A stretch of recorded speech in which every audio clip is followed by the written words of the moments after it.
Paracetamol overdose, जिसको paracetamol का दूसरा नाम होता है एसिटोमिनोफिन। नॉर्मली क्या होता है, हम लोग 650 मिलीग्राम्स लेते हैं टीआईडी, जो ऑलमोस्ट 2000 के अराउंड आता है। तो मैक्सिमम हम कितना ले सकते हैं एक डे में, नॉर्मल डोज होता है 4 ग्राम पर डे, उससे ज़्यादा नहीं ले सकते, नहीं तो टॉक्सिसिटी हो जाएगा।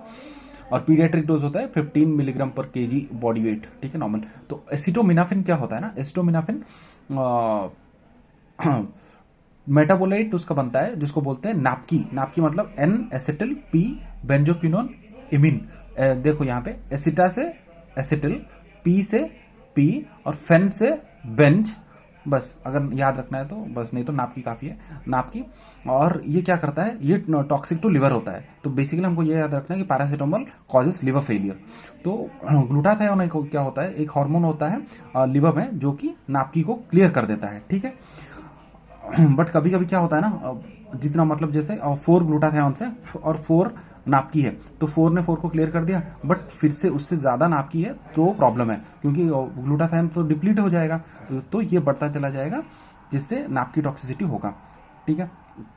अभी क्या होता है, ये कैसे प्रेजेंट करता है वो देखते हैं। राइट अपर क्वाड्रेंट पेन, क्योंकि लीवर का हमने बोला ना, लीवर की प्रॉब्लम की वजह से नोजिया, वॉमिटिंग, और लीवर फेलियर की वजह से क्या होगा, jaundice, hepatic encephalopathy, lactic acidosis.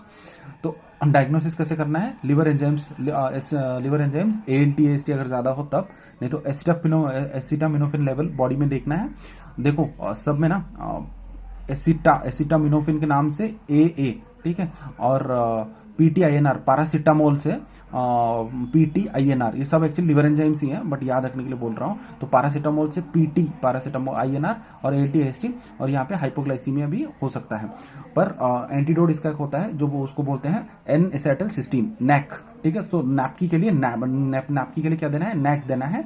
NAAC क्या करता है, ग्लूटाथायोन लिवर में इंक्रीज कर देता है, और यहाँ पे जैसे बताया था ग्लूटाथायोन नापकी को क्लियर कर देता है। तो अगर पेशेंट बहुत सारा पैरासीटामोल ले रहा है और बिफोर 1 आवर आपको पास हॉस्पिटल प्रेजेंट कर रहा है, आपको उसको देना है एक्टिवेटेड चारकोल।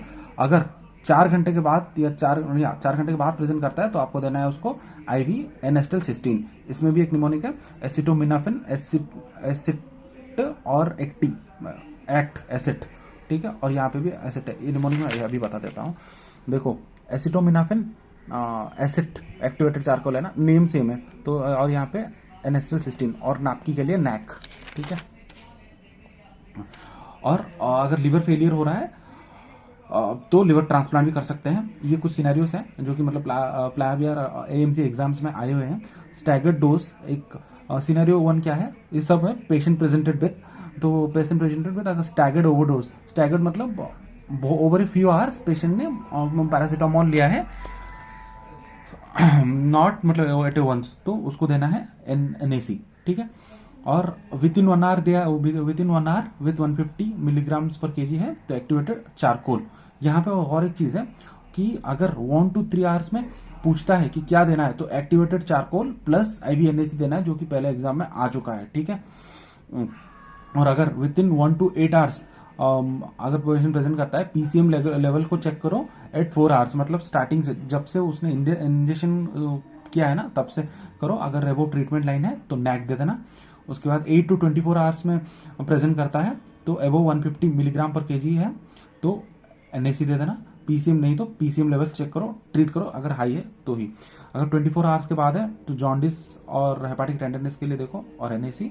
और अगर लिवर ट्रांसप्लांट कब कब करना है, अगर ये अगर याद रखना है तो रखो, नहीं तो इतना ज़रूरत नहीं। तो बेसिकली ये सब क्वेश्चंस हैं जो कि आए हुए हैं नॉर्मली, नहीं तो कुछ नहीं याद रखना है, तो इतना याद रखो। बिफोर 1 आवर ऑफ इंजेक्शन अगर पेशेंट प्रेजेंट करता है, activated charcoal, after 4 hours IV NAC, 1 to 3 hours में ये प्लस ये, ठीक है।